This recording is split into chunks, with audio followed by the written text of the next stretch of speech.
Hello, good evening, sir. How are you? Good, how are you? Pretty good, thanks. Pleasure. Let's dive into the questions then. Okay. Sure. Speaking of motivation, Hmm. how can we motivate language learners? Well, I mean, I think that motivation is a very difficult subject, right? Because um, motivation isn't really something that you can teach. It's very difficult for you to um, kind of fill somebody with motivation. Mhm. Motivation comes from um, the inside. It comes from the person. And I think that in the case of language, because it's well, for example, if you want to get fit, like you want to lose weight and get big muscles, this can be your kind of final goal. And when you go to the gym and you do the exercise and you sweat, you have results. It might be slow, but you kind of see results. Um, but a lot of in a lot of English classes, Yeah. you don't really see the results of all of your hard work because you don't actually get an opportunity to use the language to do anything. Mhm. You're just like kind of, uh, filling in worksheets or like memorizing stuff, or maybe like repeating things a lot. And so you never have the pleasure and the joy of actually just like using your language to do things. Mhm. And but I think that is the really motivating for students. If they see that the English is something that they can do, like they can actually do it, and they're good at it. They can successfully have a conversation or order a coffee or whatever. Mhm. So if they feel good at it and they're successful and they have practice, that's pretty motivating. you Exactly. know Exactly. and I feel like a lot of the other things that people consider motivating are not really very good, are not actually very good ways to motivate students. Really? Yeah. Why do you say that?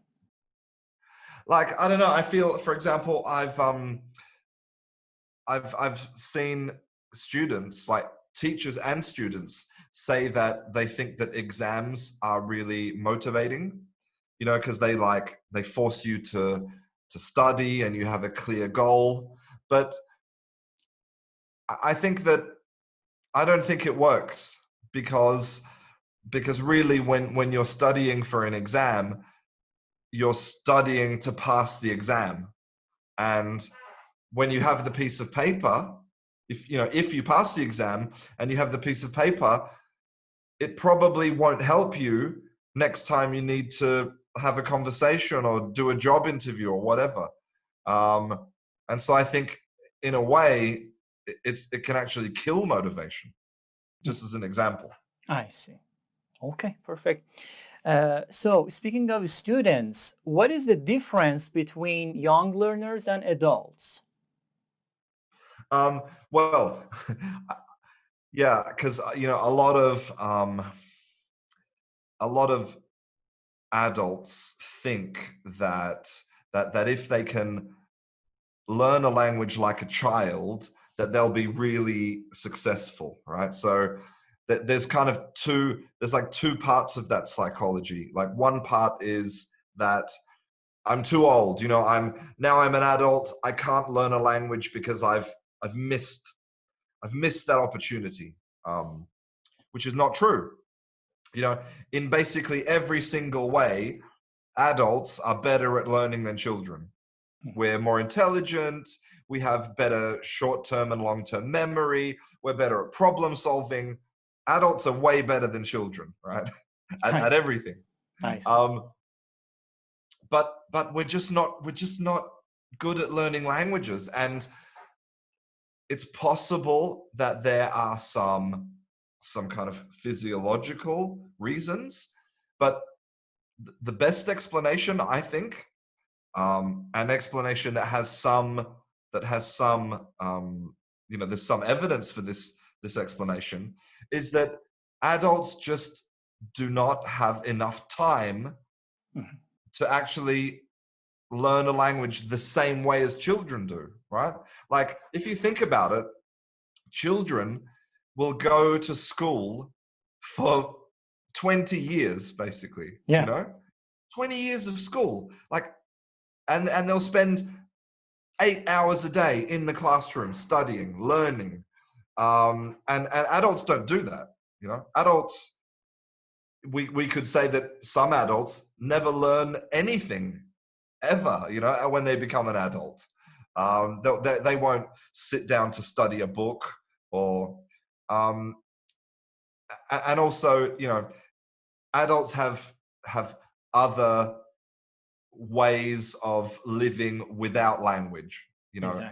An adult can an adult, like, I could go to Russia. I don't speak Russian, but I could go to Russia, and using my adult mental capabilities and using sign language, and Yeah. I could go there and I could buy a car, and I could, you know, I can do business, I can do all these things. But children can't. Children are forced to use the language to play, to ask for things, to get food. They need to use language. So um, I think it's that combination, right? Um, Adult learning is different because we don't have a lot of time, and because we don't have that necessity. Um, and so that's why, if you can, time is difficult. Let's Mhm. be honest, right? Time is difficult, but necessity is something that adult learners need to create. You know, if if you're not putting yourself in very difficult situations all the time, then your learning is not that good. Yeah. Yeah, possible. Of course, you're totally correct, actually. So the next question is, what are the probable problems of students while they are studying and learning? Because they are always complaining about, study plans, study methods, or etc. Yeah. So what do you think about this? Um, you mean like students having a like a clear, like, steps? You mean, is this? Yeah, exactly. While they are studying something, they complain. They say, for example, teacher, the homework is so long, it is boring, blah blah blah. I don't know. Uh, Maybe they are trying to find some interesting things. I don't know. Different kinds of, complaining. Well, personally, I don't believe in the idea of homework. Mhm. I think that, you have your students for however many hours per day, right? Could be 4 hours, could be 8 hours, whatever, right? And if you cannot finish the work in class, then there's a problem. Like, the problem is either that you're giving them too much work, Mhm. or that you're not being successful as a teacher in the classroom. Like, for me, I think that, like, excess studying, like hours and hours and hours in front of books, I don't feel that this is this is a good way of studying for all types of subjects, right? Like, obviously some subjects require a great deal of memorization. Yes. Uh, for example, if you're talking about, if you're learning about human anatomy, Hmm. and you need to know the names of the different parts of the body. This can be quite a boring process of sitting down and just memorizing the parts and repetition. And you could say that English vocabulary should be the same, that you should be sitting down but language is different because it's not just about knowing something, right? It's not just about, I have the vocabulary in my mind and that's it. Because I also have to know what the word means. I have to know how to use it in specific situations. Like, is this a word that I can use in a job interview, or is this only a word that I can use when I'm out with my friends? I need to know. I need to know the pronunciation of the word. I need to know how I use it with other words, how they join together. So Exactly. it's really different. And this type of information, we can only get it by focusing on meaning. Exactly. It's not just about knowing the words by memorizing them. It's about really like understanding them in a deep way. And to do that with language, we need to do things like, we need to have conversations, we need to tell stories, we need to express our ideas, we need to read a lot. So I think that some students are right. It's too much, too many hours in front of the books, and the results are not good.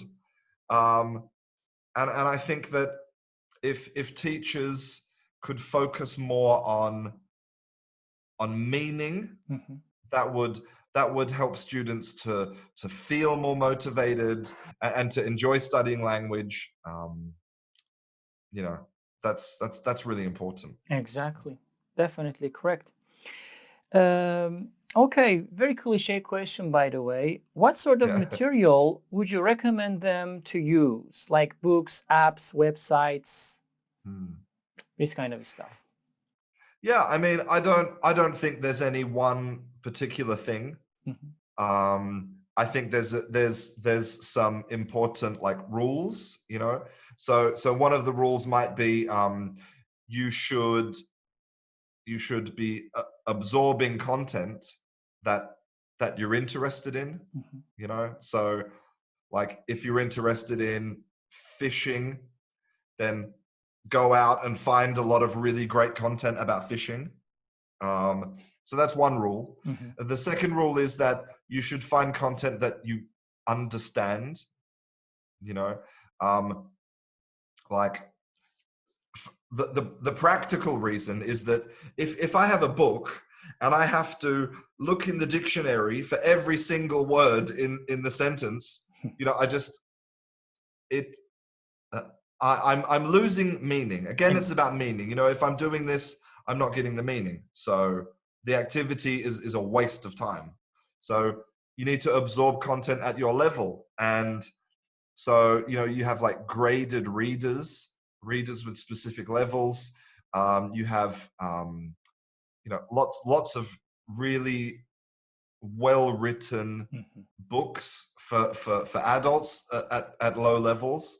You have podcasts, and it's all about content that you like, that you understand. If you can do that, then you're winning. Exactly. Yes. Perfect. I bet you received this question a lot. Grammar or vocabulary? Which one actually is much more important than the other? And how can learners improve their grammar and vocabulary? Yeah. Well, I mean, okay. If I have to answer the question, I would say that vocabulary is more important, because if I know a lot of words, I can at least kind of point, right? Like, dog, bus. I can, it's there's no structure, but it's more useful. but really, they're both fundamentally important, because vocabulary gives us the words to describe things, and grammar gives us the mechanism to put all of these words together in the right way, in a way that we can understand. And well, vocabulary, I mean, the number one way that you can improve your vocabulary is just by reading a lot.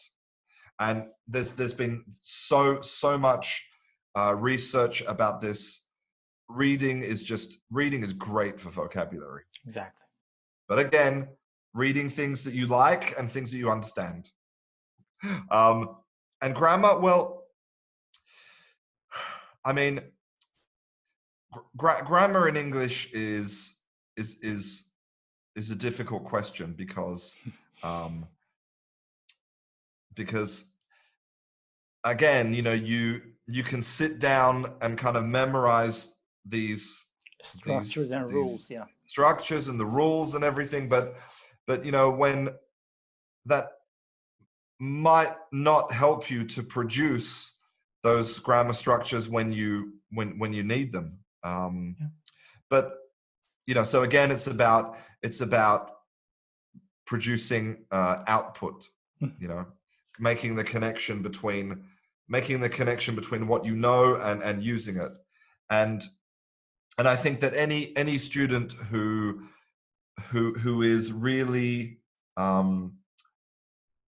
who really wants to understand grammar needs to understand that grammar is about constructions. Grammar is, we don't just look at the words, the individual words, like this is a noun and this is a verb, and we have to step back and we have to look at the whole meaning. Mm-hmm. What does this whole sentence mean? What is the tense? What is the psychology of this sentence? I think in general in classrooms, we spend too much time, really focused on the details, when we need to look at the big picture. Mm-hmm. Yeah. Yes.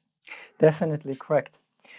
Okay, I have to actually skip that question. It says, how did you personally learn English? So you're a native speaker, but maybe you can talk about it a bit. Although, remember, I was born in Australia, so some of the grammar and the vocabulary that I use is unique to Australia. Really? Yeah, not a lot, but certain things. Yeah, like one really cool thing that we it's almost only in Australia is when we're telling a story, we don't use, not that we don't use, but we prefer to use the present perfect to tell the story. Mm-hmm. Mm-hmm. Instead of the past, right? So, for example, maybe if I was an American, I'd say, yeah, so yesterday I went to the shop and I bought some milk, and then I walked to my girlfriend's house. But in Australia, you might say, yeah, so I've gone to the shop and I've bought some milk and I've walked to my... It's kind of this weird thing that they do in Australia. Yeah. Interesting. Cool. Okay, the question is it possible to learn multiple languages at the same time? And would you recommend that? I mean, look, everybody's different. Is it possible? Yes, there are lots of polyglots, mm-hmm. and people who love languages, who will study multiple languages at the same time. Yeah, but obviously, well, it depends how similar the languages are, right? Like, for example, studying Spanish and Italian together is very different to studying Spanish and Arabic together, right? Exactly. Because they're so different. I mean, it's a question of time. if you have no job and no family, and you can No just sit at home responsibility. and learn languages all day, well, go, go and do it. But I think for most people, one language is enough. Mhm. One language is a lifetime. So, you know, Exactly. Okay. um, but I, I want to say that you know, almost everybody has this idea that if I'm going to learn a language, I need to be totally fluent. I need to be like a native speaker. This Mhm. is, this is why I'm learning a language. Mhm. But it's okay if you just want to order a coffee and that's it. It's okay if you just want to read a children's book. It's okay if you're just studying the language because you just think that it's cool, right? And interesting. Mhm. And you don't need to be, this perfectly fluent speaker, Mhm. because the reality is most people don't have time for that. And sometimes when you tell students that, you say, you don't need to be you don't need to be perfect. Yeah, You just need to do these things that you want to do. exactly. They feel the relief. They're like, oh, thank you. Now I don't need to feel stressed about being perfect. Exactly, definitely, yeah. I mean, as you said, the language is a tool for communication. That is it. Yeah, yeah, exactly. Um, and okay, very, very cliche again. How can a learner improve his or her speaking ability? I mean, speaking method, speaking style, I mean, speaking in general. Yeah. Well, I mean, speaking is a skill that you that you develop with practice, right? Mhm. It's like any other skill. And unfortunately, in a lot of classrooms, students don't get the opportunity to practice speaking. Um, and I think that's really sad, because for a majority of students who are studying a language, they what they want is they want that practical skill of being able to have a conversation. Exactly. um, I think there are very few students who only want to read, Yeah. for example. Mhm. Most students want to be able um, to have a conversation. um, and when like, I think trying to improve your speaking by doing grammar worksheets, or by like reading books about how to do speaking, Mhm. or even by reading more, is just crazy, right? And like, students would never do this with any other subject. It's like a student would never try to learn to play the piano by reading about it in a book, right? Like, imagine trying to learn the piano and you're not allowed to touch a piano. It's just like, it Yeah. doesn't. Of course, it just seems so Yeah. crazy, Very crazy. right? Yeah. No, no one would, no student would think that this is normal. But for some reason, well, because of the way that a lot of classrooms work, because of the way the industry works, students are happy to improve their speaking by doing everything else except for speaking. So, I would say that, you know, obviously speaking requires vocabulary and grammar, but it also requires a huge amount of just practice and actual speaking. Mhm. Mhm. Mm. Exactly. Yes. Uh, Next question. Accent and pronunciation. I mean, American accent, British accent. Mhm. So, what do you think about this topic? Yeah, Which, well, I mean, there's a very big and very important difference between yeah, accent and pronunciation, of course, right? of So, course. pronunciation is about the individual sounds. It's like, what does your T sound like? Mm-hmm. What does your A sound like? And accent is, what do you sound like when you combine all of those individual sounds? Absolutely. So you could combine them and you sound like you're from Texas, or you could combine them and you sound like you're from London, Mm-hmm. whatever. But unfortunately, because of the way that the human brain works, your accent is basically permanent, right? So there's a very, very, very small percentage of students who have the motivation and the ability to get close to imitating other accents, right? There are some students who can really imitate like a New York accent or an Australian accent or whatever. But for most students, it's just not. They don't have the time, they don't have the motivation, and most of all, they don't have the necessity. And one thing that students need to remember is that humans are social creatures. Yeah. And we have evolved to understand that certain characteristics are permanent, right? Like the color of your eyes is permanent characteristic, color of your skin, how you look, all of these things are permanent characteristics. And we have evolved to understand that the way we speak is also one of them. Yeah. Right? And so this is the ironic thing, is that students think that if they have an accent that sounds exactly like a native speaker, that they will be like part of the community. They will be almost invisible. They will be like a member of this amazing group of native English speakers, right?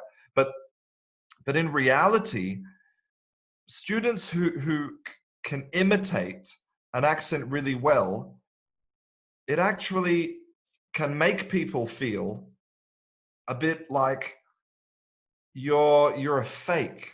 Like, you're not really from New York, so why do you have a New York accent? Yeah. Like, what's the story, right? And so, ironically, by trying to connect with native speakers, you can actually make them feel like they can't trust you. So I think it's important for you to embrace your identity and say, look, I'm Pakistani. I'm going to have a Pakistan accent when I speak because I was born there, and I can pronounce really well. I can have great pronunciation, but I'm always gonna keep my identity. Nice. Perfect. Really clever answer. The question is it possible to learn English without going abroad? Okay, so yes, the answer is 1000% yes. Yes. I mean, the reason that students think that they're going to be successful at learning English when they go abroad is because students think that when they arrive in London, from that moment on, their lives will be in English, right? It's like a magical kind of cure. Like, I'm gonna be dreaming in English, and I'm gonna be doing everything in English. But for a lot of people, that doesn't happen. Like I said before, adults are really good at surviving and doing everything they need to do with no language. Like my father-in-law, he's lived here in Spain for 15 years. He doesn't speak any Spanish. Really? and he can go to the doctor, he can go to the supermarket, to the bank. He can do all of these things with no Spanish. And I'm sorry, I've lost my I see. I've lost my train of thought. Oh yeah, okay. So so basically, students they want this immersion. You know, they want this to be surrounded with English. Mm-hmm. But the thing is that your brain doesn't know the difference. You can be surrounded by English in your living room in Calcutta, Mm-hmm. or you can be surrounded by English on the streets of London. Your brain doesn't know the difference. Mm-hmm. And so for me, immersion is not a physical thing. Immersion is a mindset. Exactly. You know, immersion is when you say, you know, I'm going to be reading English every day, listening to English every day, speaking English every day, doing all those things. And that doesn't mean that you have to move to a place. Yeah. Exactly.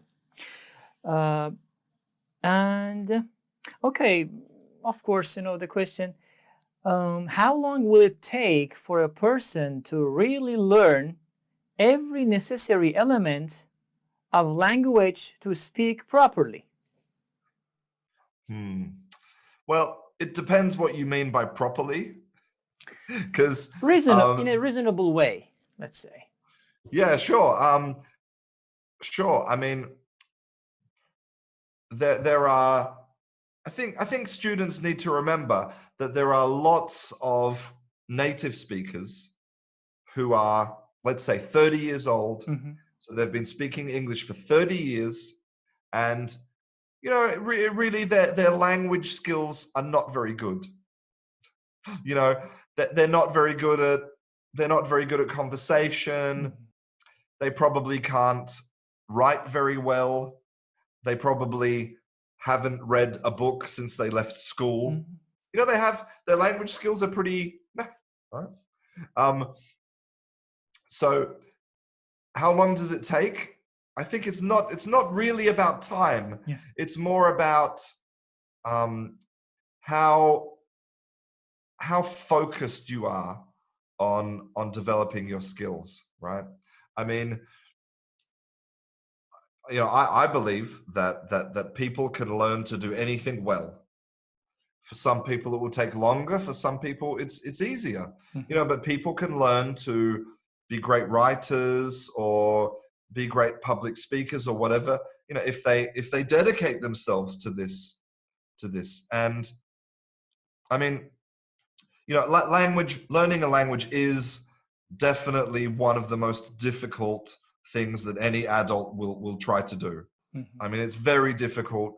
It takes a very long time. For most native and non-native speakers, it takes about 30 years to reach your maximum language abilities. But on the other hand, you know, you can learn to do a lot of things pretty quickly. You know, like if you really dedicate yourself to studying in the right way, you know, you can do amazing things in 6 months or a year. But yeah, that final, you know, that final 20% or 10% of language, you know, that's a lifetime of hard work. Exactly. Exactly. Yeah. Yeah. And the final question, it says technology and education. I mean, the integration of technology and education. Do you support it, or what is your opinion about it? I mean, there's really no evidence that technology improves classrooms. Like, we have been learning, really difficult and complicated things for thousands of years without any technology. And I don't believe that technology improves your ability to learn.